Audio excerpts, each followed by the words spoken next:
Hey guys, what is up? DJ the Man here, back with another video, and today's video is going to be my review of My Bride as a Mermaid. And without wasting any time, let's jump right into the story / plot of this anime.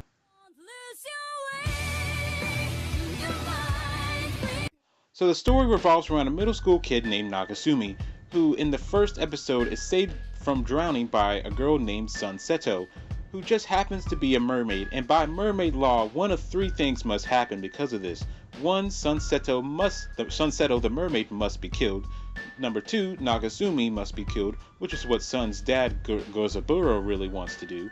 But there is also a third option, and yes, you guessed it, he can marry Sunseto. That way, it would be okay for him to know her true form. So something I haven't mentioned yet is that Sunseto's family are all mermaids, and on top of that, they are what they call in Japan Yakuza, or in other words, Japanese mobsters. And Sun's dad is the leader of the Yakuza group, and Sun's dad really doesn't like the idea of his daughter marrying a human. But he can't straight up kill Nagasumi. Sun would find that very dishonorable and would hate him forever. So throughout the series, Gozaburo, Sun's dad, uses his underlings to try and kill Nagasumi, and it's really funny. So to sum things up, this series is about Nagasumi and the crazy situations he finds himself in because he's getting married to a mermaid. So what type of series is this? Well, it's a romantic comedy, but the show is definitely comedy focused. Like, I would say like maybe only 10% is romance stuff, and the other 90% is definitely straight up comedy. So with the plot of this show out of the way, let's go ahead and move on to the characters.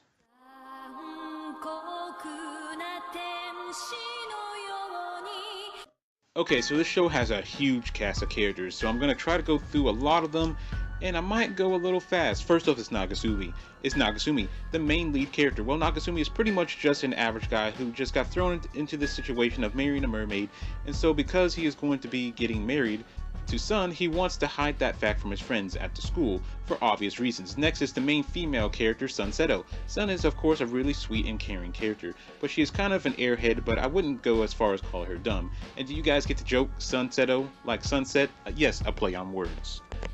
Next we have Nakasumi's parents, and they both are pretty chill characters who just kind of go with the flow. Next we have Sun's dad, Gozaburo, and he is a very overprotective parent. He is also one who gets mad really quickly, especially when it comes to Nagasumi, and he is always planning something to get rid of Nagasumi. Next we have Sunseto's mom, Rin. She is the type of character who is also really pretty chill like Nagasumi's parents, and she also doesn't have a problem with Nagasumi like Sun's dad did.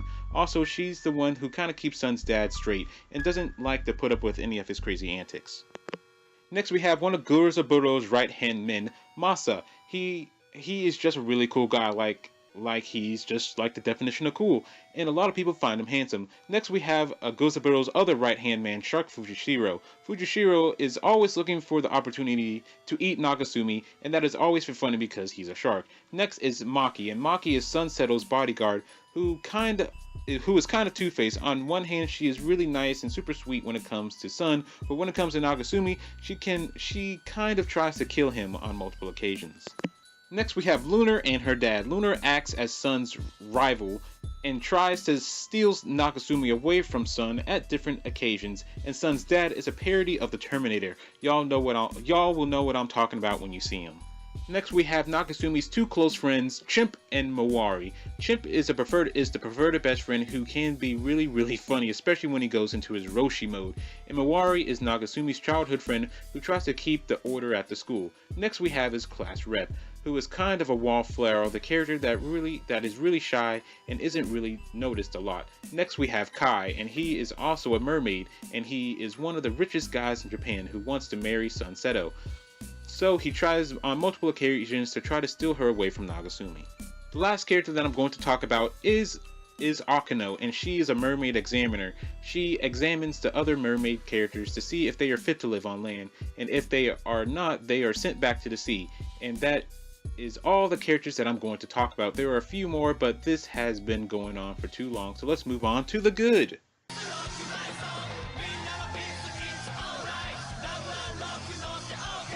First off, you would think that it would be a bad thing to have all these characters to focus on, but it's not. They did a good job with this huge cast of characters. I also really like the story. It's unique.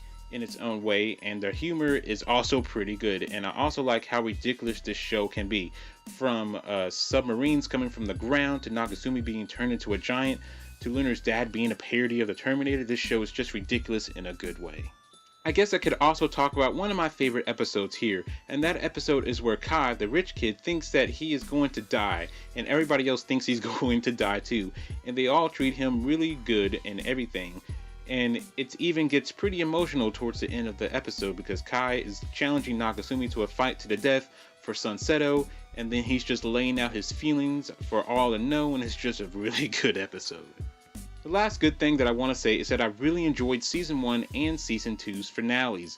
Which one did I like more? Sorry, I can't choose. But it's time for the bad.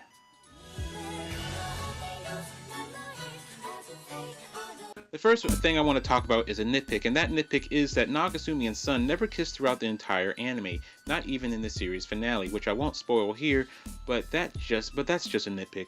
I do have one other nitpick, and that is that I wish the characters were aged up because in the show they are in middle school.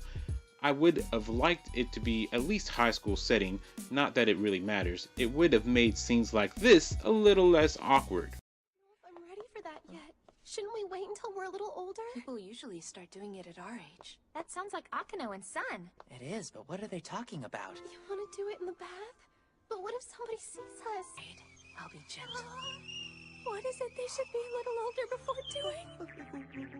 What does she mean by I'll be gentle? I'll drip it on you a little at a time, so do your best to hold on. They're not in mermaid form? No, why is Mawari here? But that type of stuff never really happened a lot in this anime, so that's why it's just a nitpick. Okay, so one of my real problems with this anime is that I wish they would have split some of the episodes up. What I mean by that is that some episode plots don't feel like they need an entire episode to tell the story. For example, the first time Lunar's dad shows up, that didn't feel like it needed an entire episode. It felt like it could have been done in half the time, and then they could have used the second half of said episode to tell a different story. And I felt this way about a few of the other episodes, but maybe they were just following the manga. I don't know. I haven't read it yet. The other problem I have is that they really didn't explore the relationship between Mawari, the childhood friend, and Nagasumi very well. And the reason why I say that is because Mawari does have a crush on Nagasumi, but it's never really explored. The same goes for Akano, the mermaid examiner. There's a point where I think she falls for Nagasumi too, but it's never really explored. Now that I've talked about the bad, let me go ahead and move on to the conclusion. It was like a